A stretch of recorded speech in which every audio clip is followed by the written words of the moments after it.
The maintenance corridor smelled like metal and cleaning fluid. Daeho wiped sweat from his forehead as he worked on the broken air filter. His toolbox sat open beside him, tools scattered across the floor. He had been working in this section of the station for 3 hours already. "Daddy, I'm bored," Yuna said from behind him. She sat on the floor, swinging her legs back and forth. Her small hands held a broken circuit board that Daeho had given her to play with. "Just a few more minutes, sweetheart," Daeho said without looking up. "This filter is almost fixed." Yuna sighed loudly. She was 5 years old and hated sitting still. The station was so big and interesting, with aliens walking everywhere and strange sounds coming from the walls. Her father always told her to stay close, but staying close was boring. She stood up and walked down the corridor a little bit. Daeho was too focused on his work to notice.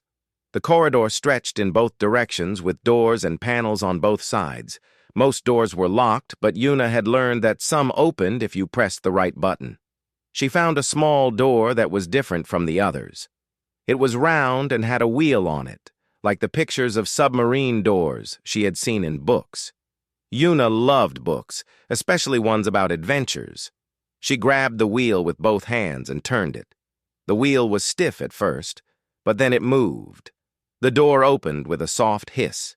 Behind the door was a tunnel. It went up at an angle, with small lights on the walls. Yuna looked back at her father. He was still working, making sounds of frustration as he struggled with the filter. She looked at the tunnel again. Just a quick look, she thought. She would be back before he noticed.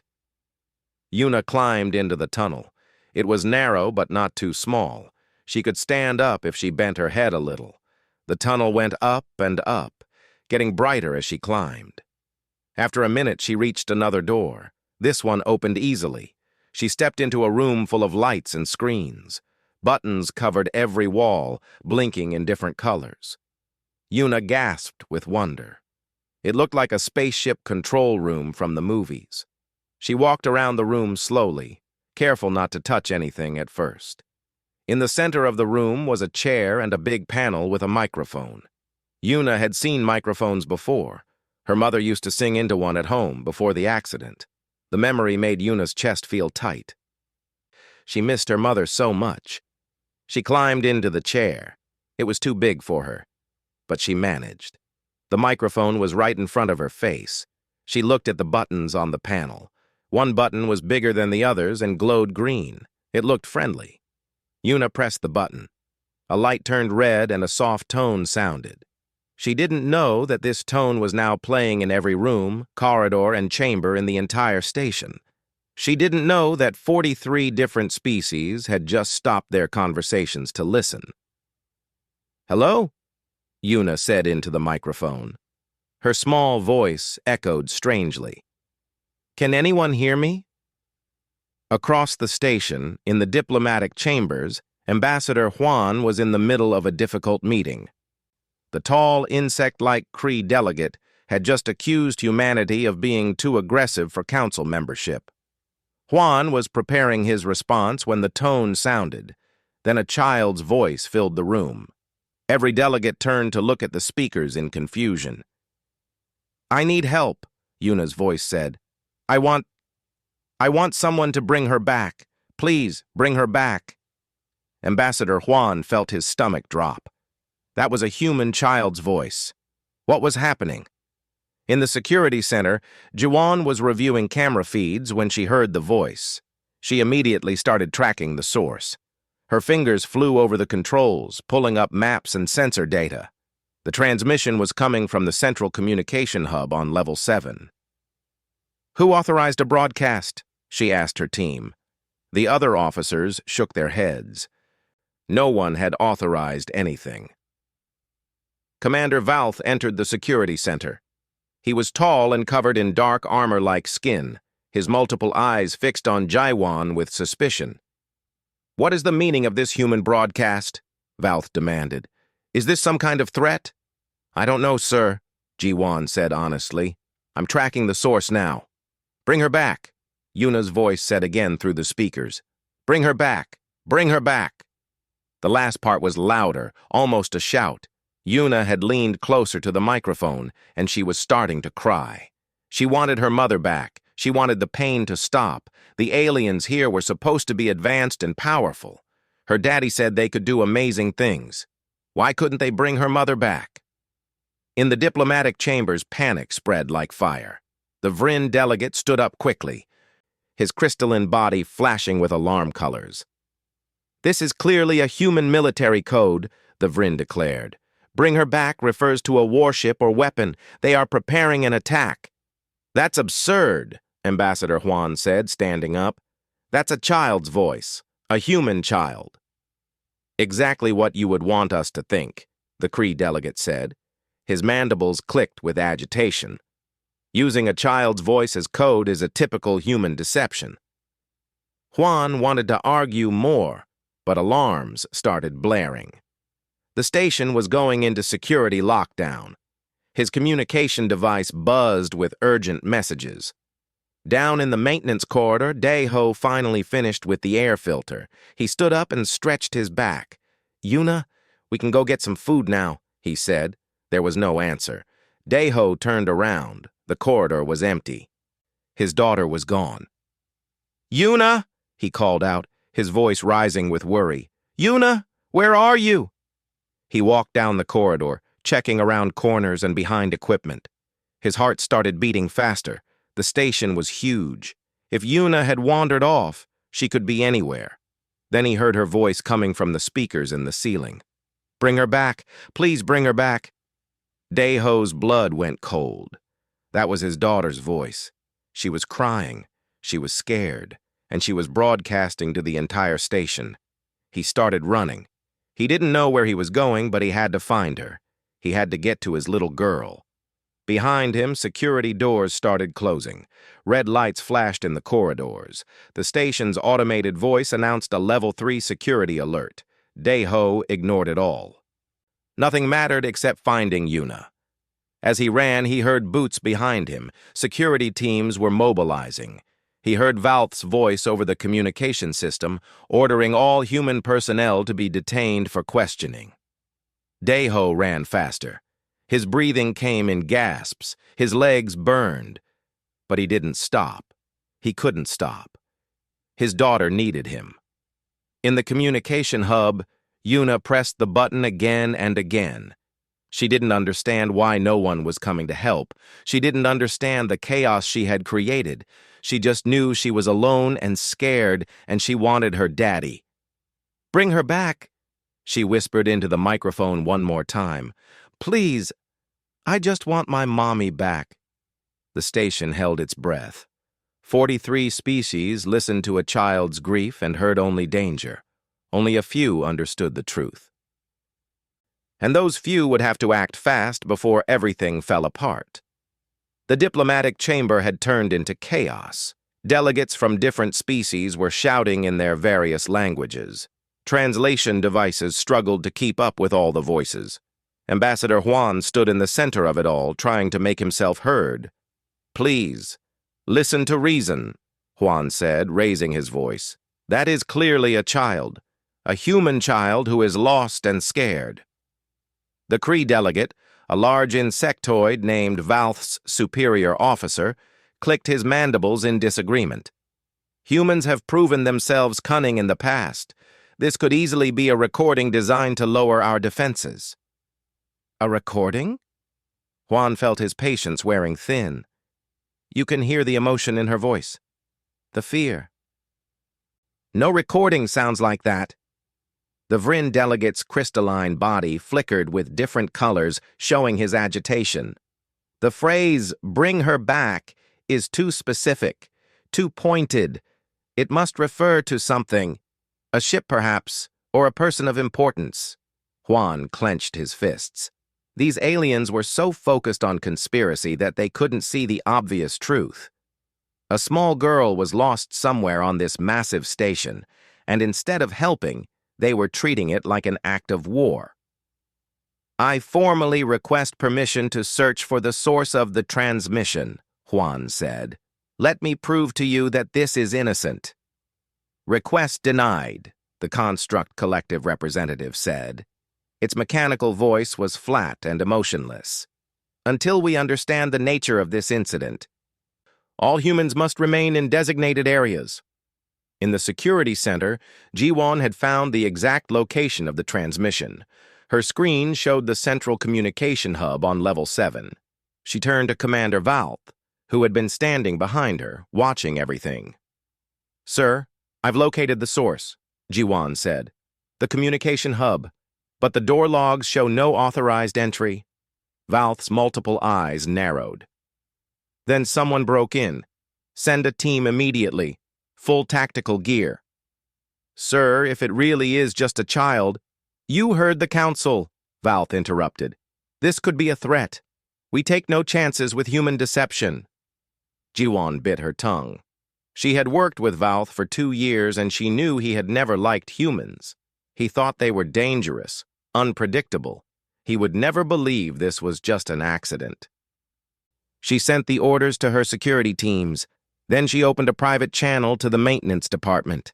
She needed to find out if any human children were on the station. If she could identify the child, maybe she could prove this was innocent. Daeho ran through the corridors, his heart pounding. He had tried to access the station maps on his work tablet, but the security lockdown had disabled most systems. He was running blind, checking every room and corridor he passed. "Yuna!" he shouted. "Yuna, can you hear me?" Other workers stared at him as he ran past. Some tried to stop him, asking what was wrong. He pushed past them all. Nothing mattered except finding his daughter. He reached a lift that would take him to the upper levels, but the doors were sealed. A red light blinked above the controls. Security lockdown. Daeho slammed his fist against the wall in frustration. Then he heard her voice again from the speakers. But this time it was different. She wasn't just repeating the same phrase. She was singing. Yuna's small voice filled the corridors with a Korean lullaby. It was the song her mother used to sing to her every night. The song they had sung together in the hospital in those final days. Daeho felt tears burning in his eyes. His little girl was scared and alone, and she was singing her mother's song for comfort. Something broke inside Daeho. The careful, rule-following engineer disappeared. In his place was a father who would do anything to reach his child. He looked around and spotted a maintenance shaft. It would be dangerous and against regulations, but he didn't care. He pried open the shaft cover and climbed inside. In the diplomatic chamber, the lullaby had created a strange silence. Even the angriest delegates had stopped shouting. The song was beautiful and sad. It spoke of love and loss in a way that needed no translation. Ambassador Huan seized the moment. "Does that sound like a military code to you?" he asked quietly. "That's a child singing her mother's song. A child who has lost someone precious." A few delegates looked uncertain now, but others remained suspicious.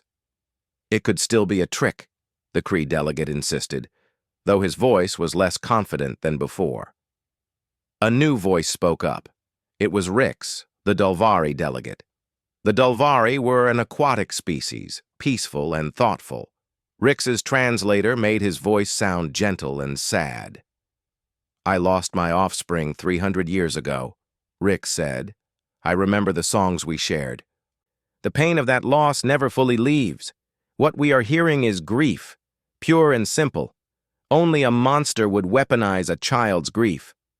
Or a species desperate to gain council membership," the Vryn delegate countered.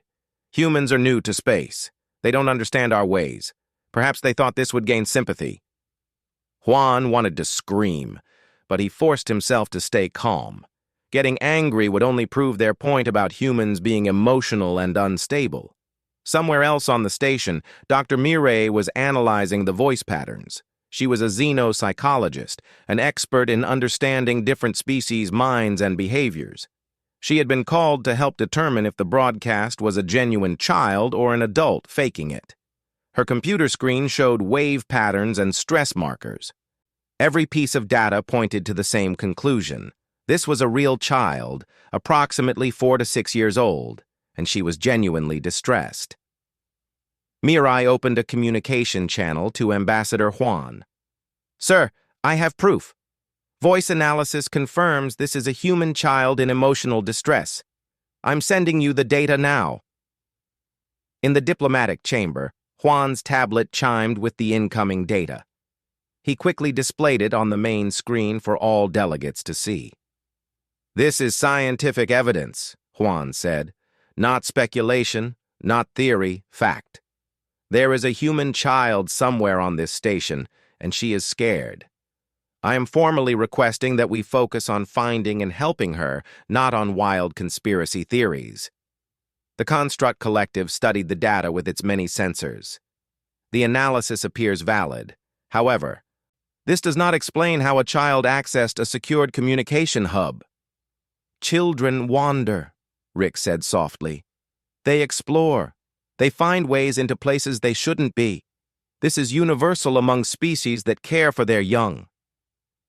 Before anyone could respond, alarms blared throughout the station. The security alert level increased from 3 to 2. Something was happening. Commander Valth's voice came over the communication system. "All personnel, be advised. A human male has been identified breaching restricted areas. He is considered dangerous and should not be approached. Security teams are in pursuit." Juan's face went pale. He knew exactly who that was. The child's father. Of course, the father would be searching for his daughter. And of course, Valth would see it as a threat. "You need to call off your teams," Juan said urgently to the assembled delegates.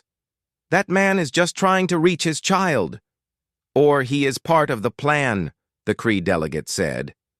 "Creating a distraction while the real operation proceeds." Juan felt despair settling over him. No matter what he said, they would twist it to fit their fears. Humans were the outsiders here, the new species, and these old established council members couldn't accept that humans might simply be parents who loved their children. In the communication hub, Yuna had stopped singing. She was tired and her throat hurt. She pressed the button again. "Daddy?" she said into the microphone. "Are you there? I'm sorry I went away. I just wanted to see the pretty lights. Please don't be mad. Please come find me." Her voice was small and fragile. She sounded like what she was, a 5-year-old girl who wanted her father. Daeho heard her voice echoing through the maintenance shaft. He was climbing as fast as he could, following the station schematics he had memorized from years of work here. Level 7 was still 2 levels above him. Behind him, he heard voices. Security teams had entered the shaft system. They were following him. "Stop!" a voice called out. "You are in violation of emergency protocols!" Daeho didn't stop. He climbed faster, his hands scraping against the metal ladder. His daughter was close now. He could feel it. Nothing would stop him from reaching her. Nothing. Daeho's hands were bleeding. The metal ladder in the maintenance shaft was rough and unforgiving, but he didn't slow down. Above him, he could see the access hatch for level 7. Just a little further. "Subject is approaching level 7, a security officer's voice crackled from below. "Request permission to use force to stop him." "Negative," came Jiwan's voice over the radio. "Maintain pursuit, but do not engage with weapons. I repeat, do not engage." Daeho felt a tiny spark of gratitude for whoever had given that order, but he didn't have time to think about it. He reached the hatch and pushed it open with his shoulder. The metal groaned and gave way. He pulled himself through and into a corridor he didn't recognize. The lights here were dimmer than the maintenance levels. He was in a restricted section now. Doors lined both sides of the corridor, each marked with symbols he didn't understand. But one thing was clear. This was the communications level. "Yuna!" he shouted. "Yuna, where are you?" He ran down the corridor, trying doors as he went. Most were locked. His hands left bloody prints on the panels. He didn't care. His daughter was here somewhere. He could feel it. In the security center, Jiwan watched Daeho's progress on the monitors. She had pulled up his personnel file. Daeho Kang, age 37, maintenance engineer, wife deceased 6 months ago, one daughter, age 5, a daughter, just as she had suspected. Commander Valth, Ji-Wan said carefully. I've identified the man. His name is Dae-Ho. He has a 5-year-old daughter. I believe she's the one making the broadcasts. Valth turned his multiple eyes on her. That proves nothing. He could still be part of a coordinated action. Sir, with respect, the voice analysis from Dr. Mireille confirms, I don't care about voice analysis, Valth snapped. I care about security. That human broke into restricted areas. He is being pursued by my officers. He has shown violent resistance. He pushed past 2 officers who tried to talk to him, Ji-Wan said. That's not violent resistance. That's a father trying to reach his child. Valth stepped closer to her, his armored body towering over her human frame.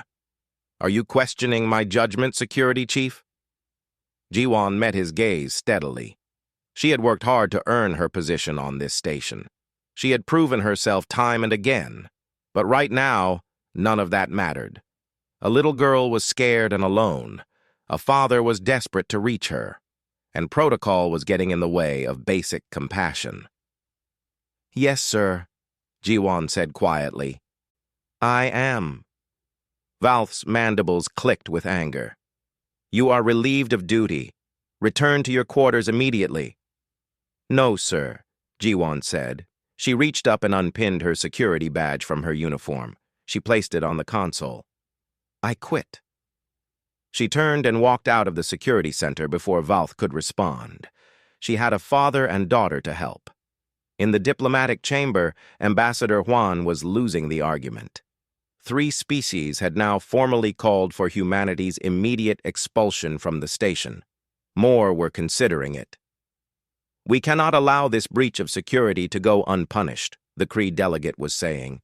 If humans can simply ignore our protocols whenever they feel like it. His daughter is missing, Huan shouted, finally losing his composure. What part of that don't you understand? If your child was lost on this station, wouldn't you do anything to find them? The Kree do not have the same emotional attachments to offspring that humans do, the delegate said coldly. We lay eggs and let them develop independently. This obsession with children is a human weakness. It's not a weakness, said a new voice. Everyone turned to see Rix, the Dulvari delegate, standing. His aquatic suit bubbled softly as he spoke. It's a strength. The Dulvari once had similar bonds with our young, before we evolved beyond them. I've spent 3 centuries studying other species, trying to understand what we lost. This is not the time for philosophy, the Vryn delegate said impatiently. No, let him speak, said another delegate. This one was from the Talroth, a mammalian species covered in soft fur. We Talroth also value our children highly. I want to hear what Rix has to say. Rix's translator hummed as he spoke. We Dulvari thought we had evolved when we removed strong emotions from our society. We became efficient, logical, but we also became empty. We lost something essential. I hear that child's voice, and I remember what it was like to feel that kind of love and pain. To call it weakness is to misunderstand strength entirely. The chamber was quiet for a moment. Then the Construct Collective spoke, its mechanical voice thoughtful. Analysis of galactic history shows that species with strong parental bonds tend to be more resilient during crises. They form stronger communities. They fight harder for survival. Perhaps there is strategic value in what we are witnessing. Strategic value, Huan said bitterly. We're talking about a father trying to save his daughter, not a military tactic. Yet both require similar qualities, the Construct noted. Determination, refusal to surrender, willingness to face danger. These are traits council members should possess. Dae-Ho reached the central communication hub. The door was sealed with a complex locking mechanism. He didn't have the codes. He didn't have the proper tools. But he had worked on this station for 5 years. He knew these systems. He pried open a maintenance panel beside the door and looked at the wiring inside. It was a mess of different colored cables and circuit boards. But Day-Ho had fixed hundreds of doors like this. His fingers moved with practiced skill, disconnecting safeties and rerouting power. Behind him, he heard boots running. The security team had caught up. "Step away from the door!" an officer shouted. "My daughter is in there," Day-Ho said without turning around. His hands kept working. "I'm not leaving without her. The door will be breached according to protocol. Step away now." "Your protocol will take too long," Day-Ho said. 2 more wires disconnected. 1 more to go. "She's scared. She needs her father. Last warning. Step away or we will use force." Day-Ho disconnected the final wire. The door's locking mechanism clicked and released. He grabbed the door handle and pulled it open. Inside, sitting in the big chair in front of the microphone, was Yuna. Her face was red from crying. Her small body looked even smaller in the massive command chair. "Daddy!" she screamed. She jumped down from the chair and ran to him. Day-Ho dropped to his knees and caught her in his arms. He held her tight, feeling her small body shaking with sobs. His own tears finally came, hot and heavy. "I've got you," he whispered into her hair. "I've got you, baby. You're safe now." "I'm sorry, Daddy," Yuna cried. "I just wanted to see the lights, and then I got lost, and I thought maybe the aliens could bring Mommy back because you said they were so powerful and—" "Shh, it's okay," Day-Ho said. His heart broke all over again. His poor, sweet girl. She had just wanted her mother back. "It's okay, sweetheart. I'm not mad. I'm just glad you're safe." The security officers stood in the doorway, their weapons lowered. Even they seemed moved by the scene. One of them, a tall Roth with gray fur, spoke into his communicator. "Command, this is Team 7. We've located the source of the broadcasts. It is confirmed to be a human child, approximately 5 years old. The father has secured her. No threats detected." Day-Ho looked up at the officers. "I'm sorry for breaking protocol. I had to find her. I couldn't let anything happen to her." The Talroth officer nodded slowly. "I have 3 cubs of my own. I understand. But you will need to come with us now. The council will want answers." Day-Ho stood up, still holding Yuna. "Will she be safe?" "She will be with you," the officer said. "No one will separate you." Jiwon arrived at the communication hub just as they were escorting Day-Ho and Yuna out. She had her personal sidearm but no badge or official authority. She didn't care. "Wait," she said to the officers. "I'm coming with them." "You have no authority here," one officer said. "Commander Valth relieved you of duty." "I don't care about duty," Jiwon said. "That man saved his daughter. Now he needs someone to stand with him. I'm that someone." The Talroth officer studied her for a moment. Then he nodded. "Come then, but keep your weapon holstered. There's been enough excitement for one day." They walked together through the corridors. Yuna buried her face in her father's shoulder, exhausted from crying. Day-Ho held her close, whispering comforts in Korean. As they walked, they passed other station personnel. Some stared with hostility, others with curiosity, a few with sympathy.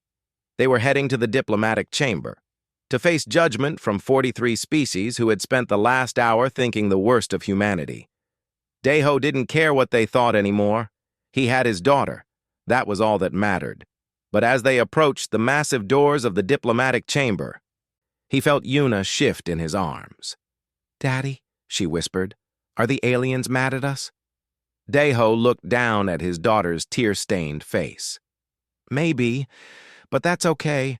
Sometimes people get scared, and when they're scared, they get angry. We just need to help them understand." "Understand what?" "That we're not so different from them," Day-Ho said softly. "That all parents love their children. That grief is something everyone feels." The doors opened.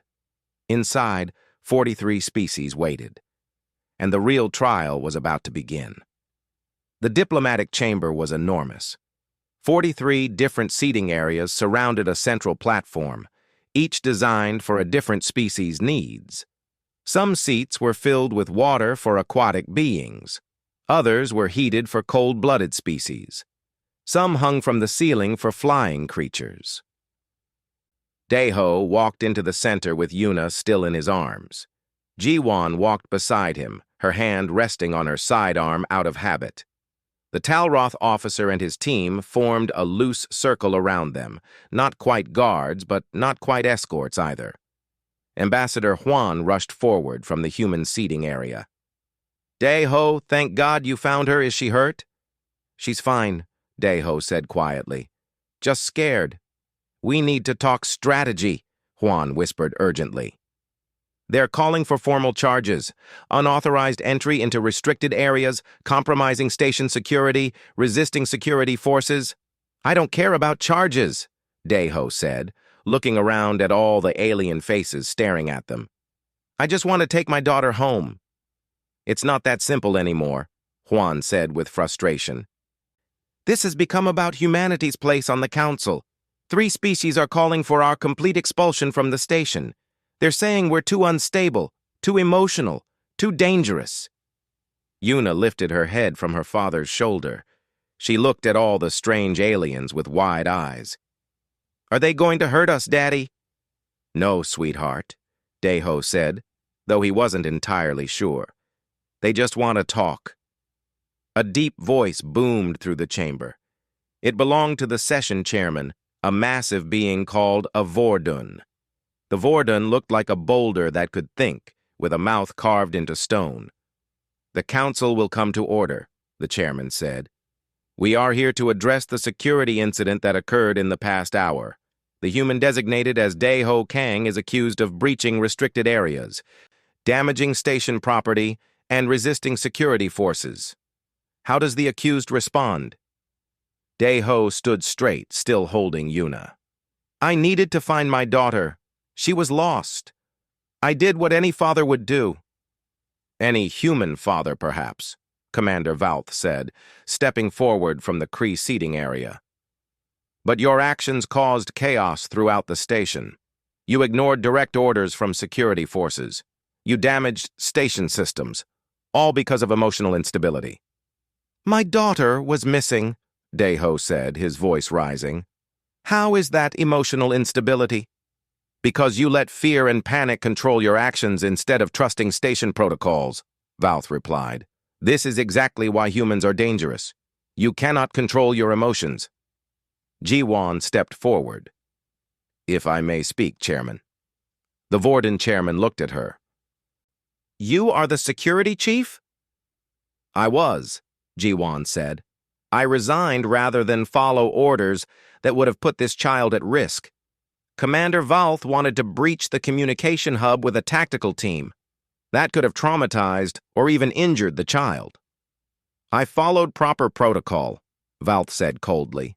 You let your human emotions cloud your judgment. Maybe, Jiwon said.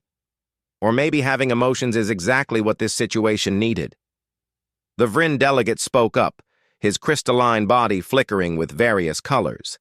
This is all very touching, but we must address the larger issue. The phrase, bring her back, was broadcast throughout the station. We still don't understand what it meant.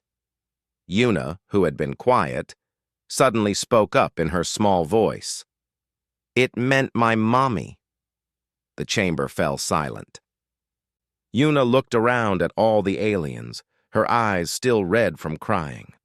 My mommy died, Yuna said, her voice breaking. In a shuttle crash 6 months ago, and Daddy said the aliens here were really smart and could do amazing things. So I thought if I asked loud enough, maybe someone could bring her back. The silence deepened. Even the translation devices seemed to pause, as if the machines themselves needed a moment to process the simple, heartbreaking truth. Rix, the Dulvari delegate, made a sound like water flowing over stones. It was, his translator explained, the Dulvari expression of deep sorrow. Child, Rix said gently, I am sorry. But even with all our technology, we cannot bring back those who have passed. Death is the one thing all species share. It is the one thing none of us can change. Yuna's lip trembled. I know. Daddy told me. But I wanted to try anyway. I miss her so much. Dae-ho held his daughter closer, his own tears flowing freely now. He looked around at the assembled delegates. My wife was named Sora, he said, his voice thick with emotion. She was a shuttle pilot, the best I ever knew. But there was a malfunction, an accident. She died trying to save her passengers, and our daughter has been asking me every day since then when Mommy is coming home. He paused, looking at Valth directly. You say emotions make us unstable, but emotions are what make us strong. I worked through my grief because I had to be strong for my daughter. I ran through your security forces because I would do anything to keep her safe. And yes, when she was missing, I felt fear and panic. But those emotions drove me forward. They made me find ways through obstacles that should have stopped me. The Talroth delegate, the one with gray fur, stood up. The human speaks truth. I have 3 cubs. If any of them were in danger, I would tear this station apart with my own claws. This is not weakness. This is the strength that parents must have. But where does it end? The Kree delegate asked. Today he breaks security protocols for his child. Tomorrow, will humans break peace treaties for their families? Will they start wars to protect their loved ones? Maybe, Dr. Mireille said, stepping forward. She had been observing from the human seating area, and now she moved to stand beside Dae-ho. But we would also end wars to protect them. We would build bridges to bring them together. We would create new technologies to keep them safe. You're looking at human emotion as only a source of conflict, but it's also our greatest source of cooperation. She pulled up data on a holographic display. I've been studying council species for 10 years. Want to know what I've found? The species that removed strong emotions from their societies are the ones with the slowest innovation rates. The ones that evolved beyond family bonds are the ones with the weakest emergency response systems. Because when there's no emotional investment, there's no drive to do better. The Construct Collective processed this information, its many sensors analyzing the data. The correlation is strong. Species with active parental care structures show 42% faster adaptation to new challenges. Because we care, Juan said, seizing the moment. We care about our children, so we build better schools. We care about our sick, so we develop better medicine. We care about our future, so we work harder to protect it. You see this as a flaw, but it's our strength. The Vryn delegate flickered with doubtful colors. Fine speeches, but actions have consequences. This man still broke your laws. He saved his daughter, Ji-won said firmly. That's not a crime in my eyes. Then perhaps you should not be in security, Valth said. I'm not anymore, remember? Ji-won shot back. You fired me for having compassion. Yuna suddenly wiggled out of her father's arms. Before anyone could stop her, she walked toward Commander Valth. The massive insectoid looked down at the tiny human child approaching him. Mr. Alien, Yuna said, looking up at him. Have you ever lost someone you loved? Valth's mandibles froze mid-movement. For a long moment, he didn't respond. Then, very quietly, his translator said, Yes, long ago. Did it hurt? Yuna asked. Yes, Valth said. Did you want them back? Valth's multiple eyes seemed to lose focus, as if he was looking into the past. Every day, for 100 years. Then you understand, Yuna said simply. I'm sorry I scared everyone. I was just sad. And when you're sad, sometimes you don't think good. You just want the hurting to stop. Something changed in Valth's posture. His armor-like body seemed to soften slightly. He looked at Yuna for a long moment, then at Dae-ho, then at the assembled council. Perhaps, Valth said slowly, I have been too harsh in my judgment. The humans' actions were driven by parental instinct. "That is not malicious intent." The chamber erupted in surprised murmurs. No one had expected Valth to soften his position. The Vordun chairman spoke again. "Does the accuser wish to reduce or withdraw charges?" Valth looked at Yuna one more time. Then he turned to the chairman. "I reduce my accusations to a formal reprimand for protocol violation. No criminal charges. The father acted to protect his offspring. That is understandable." Relief flooded through Daeho. He knelt down and Yuna ran back to him. He hugged her tight, feeling like maybe, just maybe, this nightmare was ending. But the Vryn delegate wasn't finished. "This resolves today's incident, but not the larger question. Should humanity remain on this council? Should they be granted membership? They have shown themselves to be ruled by emotion and impulse. They have shown themselves to be capable of great love and great courage," Rix countered. "That is worth more than cold logic." The debate continued, voices rising and falling in various languages. Yuna pressed her face into her father's shoulder, tired of all the talking.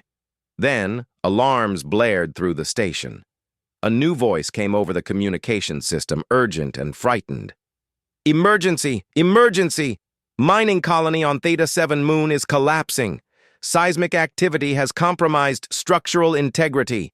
43 workers trapped underground. Repeat, 43 workers trapped, including 12 juveniles." The diplomatic chamber fell silent. Everyone understood what this meant. Lives were at stake. Children were in danger. And the nearest rescue ships were hours away. Daeho stood up, still holding Yuna. He looked at Ambassador Huan, then at the council. "How far away is the collapse?" 20 minutes by shuttle," Huan said. "But we don't have proper rescue equipment." "I have equipment," Daeho interrupted. "Modified drilling systems in my cargo ship. I use them for deep structural repairs. They could cut through collapsed tunnels." Jiwon stepped forward. "I have emergency response training. I can coordinate surface operations." Dr. Mirai nodded. "I can provide psychological support to the trapped workers. Keep them calm." One by one, the humans present volunteered. They didn't ask about danger. They didn't demand permission. They simply acted. The council watched this display, and understanding began to dawn on many faces. This was what humans did. When others were in trouble, they helped, not because of protocol, not because of logic, because they cared.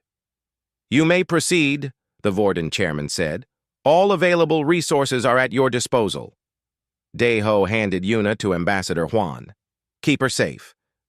"No, Daddy." Yuna grabbed his shirt. "Don't go." "I have to, sweetheart," Daeho said, kneeling down. "There are other children down there, other daddies and mommies. They need help." "But what if you don't come back?" Yuna's eyes filled with tears again. Daeho looked into his daughter's eyes. "I'll come back, I promise. And when I do, we're going to find a way to honor Mommy's memory together. Not by bringing her back, but by helping others the way she always did. Okay?" Yuna nodded, though tears ran down her cheeks. "Okay, Daddy." "Be careful." "Always." Daeho kissed her forehead, then stood and ran from the chamber with Jiwon and the other volunteers. The council watched them go, and the real test was about to begin. The shuttle ride to the moon took 18 minutes. Daeho spent every second checking his equipment and running through possible scenarios in his head. Jiwon sat across from him, organizing teams on her tablet. Dr. Mirai reviewed psychological profiles of different species, preparing to deal with panic. 3 other humans had joined them. Taiwan, an engineer who specialized in structural supports. Hana, a medical technician. And Sunho, a pilot with emergency rescue experience. They had all volunteered without hesitation. "Status update," Jiwon said, reading from her tablet. "The colony is a mining operation run by a mixed crew. 28 adults, 15 juveniles. The juveniles are from 6 different species. The collapse happened in the main residential section. They're trapped but alive, according to last communications. Air supply? Daeho asked. 4 hours, maybe less if anyone panics. Then we work fast, Daeho said. He looked at his equipment. The modified drilling system wasn't meant for rescue operations, but it was all they had. He would make it work.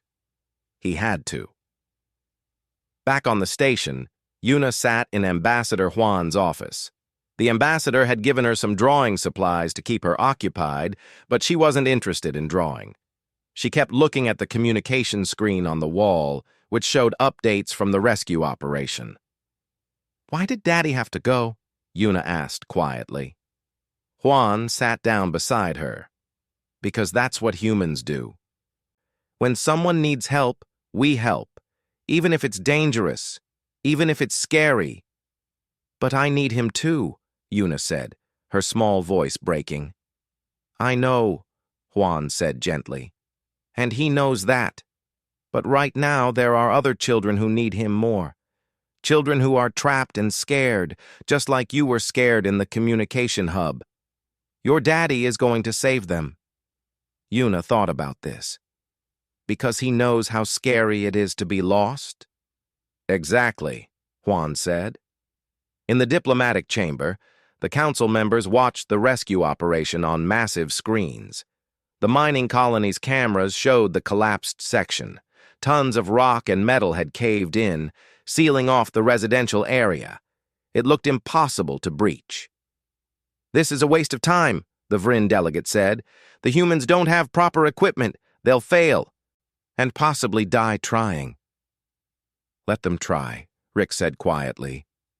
"This is what they wanted to show us, isn't it? What humans are capable of."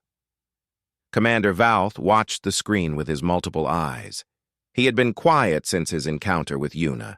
Now he spoke, his voice thoughtful.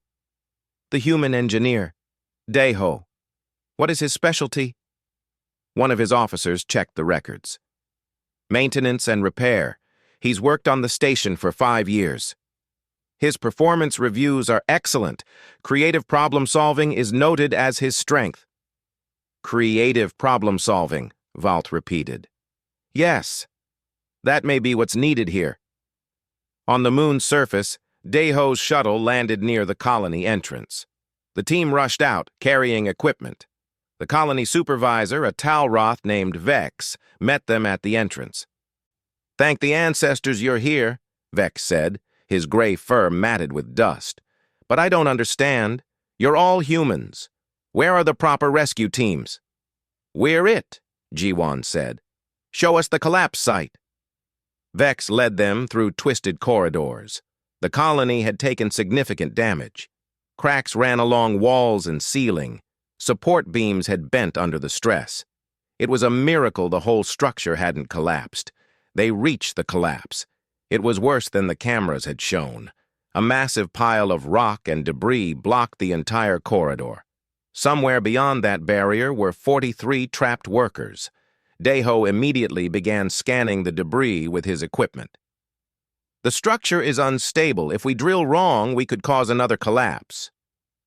"So what do we do?" Taewon asked. Daeho studied the readings. His mind worked through the problem, seeing it not as impossible but as a complex puzzle. This was what he did. This was what he was good at. Finding solutions when others saw only problems. "We don't go through," Daeho said. "We go around."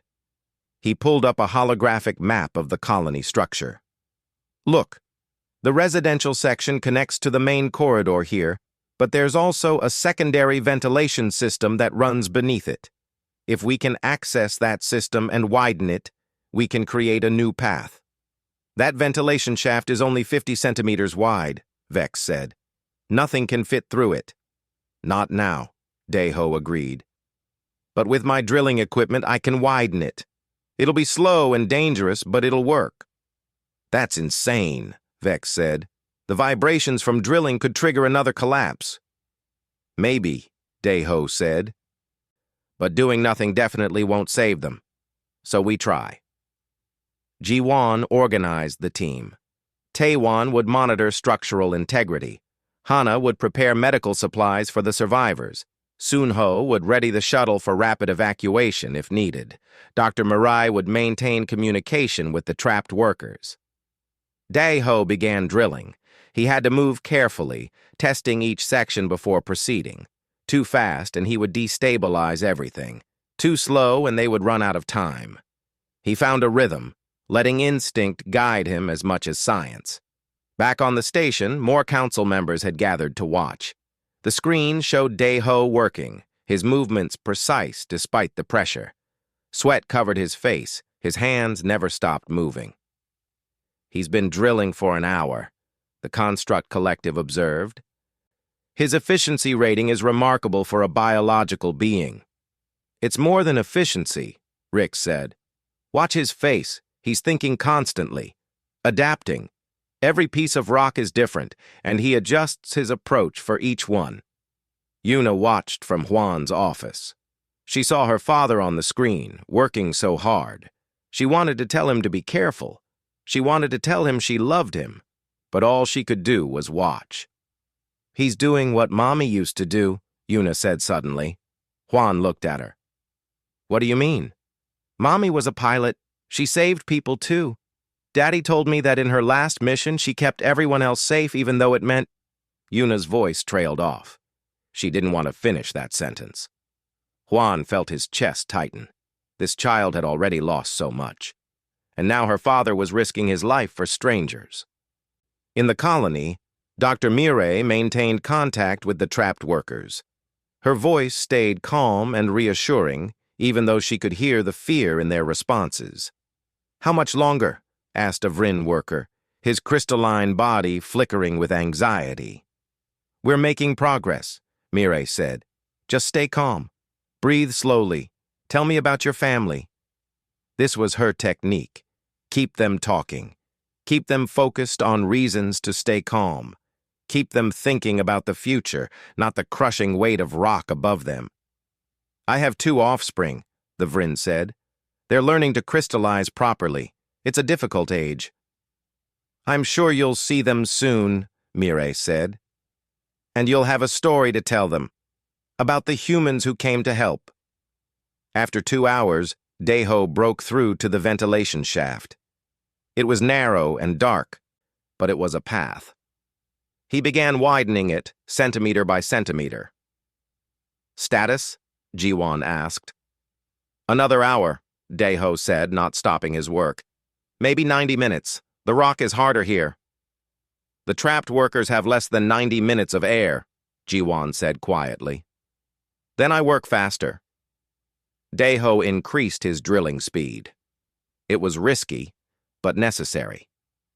The equipment heated up from the constant use. His arms ached from the vibrations. But he didn't stop. Couldn't stop. There were children beyond this rock. Children who wanted to see their parents. Parents who wanted to see their children, just like him and Yuna. "Structural integrity dropping," Taewon warned. "The drilling is causing stress fractures." "I know," Daeho said, "but we're almost there." "If it collapses now—" "It won't," Daeho said with certainty he didn't feel. "Trust me." Taewon looked at Jiwon. She nodded. They would trust him. What choice did they have? On the station, Valth watched the readings with his trained security eye. "The structural integrity is at 20%. One more tremor and the entire section will collapse." "The human knows this," the Construct Collective said. "Yet, he continues." "Because he promised to come back to his daughter," Rick said softly. "And because there are other daughters waiting beyond that rock." Yuna clutched a drawing she had made. It showed her father as a hero, with a cape and everything. "Daddy's going to do it," she said with a child's absolute certainty. "He always does what he promises." Juan hoped she was right. Daeho's drill broke through. On the other side, he could hear voices, crying, calls for help. He had reached them. "Passage is clear," he shouted. "Start evacuation now." The humans worked together like a machine. Jiwon organized the evacuation order. Dr. Mirai kept everyone calm. Hana treated minor injuries. Taewon monitored the structure. Sunho prepared the shuttle for multiple trips. One by one, the trapped workers crawled through the widened shaft. First the children, carried by adults, then the injured, then the rest. Daeho stayed at the shaft, helping each person through. A small Talroth cub grabbed his hand as it passed, its eyes wide with fear and gratitude. "Thank you," the cub's parent said. "You saved my child." "That's what we do," Daeho said simply. The last person through was the Vrin worker who had spoken with Dr. Mirai. His crystalline body was dimmed with exhaustion, but he paused to face Daeho. "I was wrong about humans," the Vrin said. "We all were. You are not weak. You are not primitive. You are something else entirely." Before Daeho could respond, the structure groaned. The stress had finally become too much. "Everyone out!" Jiwon screamed. "It's coming down!" They ran. All of them, humans and aliens together, racing through the corridors as the colony began to collapse behind them. Rock and metal crashed down, filling the spaces they had just left. They burst out of the colony entrance just as the residential section completely caved in. Dust and debris exploded outward. They threw themselves behind shelter, covering their heads. When the dust settled, they stood up slowly. The colony entrance was sealed now, buried under tons of debris. But everyone was out. All 43 workers, all 12 children, safe. On the station, the diplomatic chamber erupted in cheers. Multiple species celebrated together, something that rarely happened. Even the Vrian delegate showed colors of approval. In Hwan's office, Yuna jumped up and down. "He did it! Daddy did it!" Valth stood in the security center watching the celebration. One of his officers approached him. "Sir, the humans succeeded. All workers rescued. 0 casualties." "I see that," Valth said quietly. "What are your orders regarding the humans?" Valth thought about a small girl asking him if he had ever lost someone. He thought about a father who had torn through security to reach his child. He thought about humans who had risked their lives for strangers without hesitation. "No orders," Valth said. "The humans have proven themselves. They belong here." The rescue team returned to the station as heroes. When Daeho stepped off the shuttle, exhausted and covered in dust, Yuna broke free from Hwan and ran to him. He caught her up in his arms, holding her tight. "You came back," Yuna said, crying happy tears now. "I promised, didn't I?" Daeho said, his own voice thick with emotion. The diplomatic chamber had reconvened for the final vote on humanity's council membership, but the mood had completely changed. What had started as a trial had become something else. The Vorden chairman spoke. "We have witnessed human capability firsthand. The question before us is clear. Do we grant humanity full council membership?" "Yes," said Rix immediately. "Yes," said the Talroth delegate. "Yes," said the Construct Collective. One by one, the votes came in. Yes, yes, yes. Even the Cree delegate, after a long pause, said, "Yes." The Vrin delegate was last. His crystalline body flickered through several colors before he spoke. "Yes, humanity has shown us that what we thought was weakness is actually strength. They have taught us something valuable today." The vote was unanimous. Humanity was now a full member of the Galactic Council. Ambassador Hwan stood to give a speech, but before he could, Yuna's voice came over the speakers again. This time she had proper authorization, having been given access by Rix himself. "Hello," Yuna said, her small voice filling every corner of the station. "This is Yuna. I'm the girl who got lost. I wanted to say thank you for helping my daddy save those people. And I wanted to say sorry for scaring everyone. I learned something today. We can't bring back the people we lost, but we can help the people who are still here. We can be brave even when we're scared, and we can be family, even if we look different. So thank you for letting humans be part of your family. We promise to be good family members." There was a moment of silence. Then, from multiple seating areas, sounds of approval and affection in 43 different languages. Dae-ho held his daughter close, tears running down his face. "Your mother would be so proud of you," he whispered. "I know," Yuna whispered back. "I can feel it. She's still with us, Daddy, just in a different way." As the celebration continued around them, Dae-ho realized that his daughter was right. Sora wasn't gone. She lived on in Yuna's bravery, in the lessons she had taught them about helping others, in the love that bound them together. Grief didn't end, but neither did love. And sometimes that was enough to keep moving forward, to keep helping others, to keep being human in a galaxy that was just beginning to understand what that truly meant.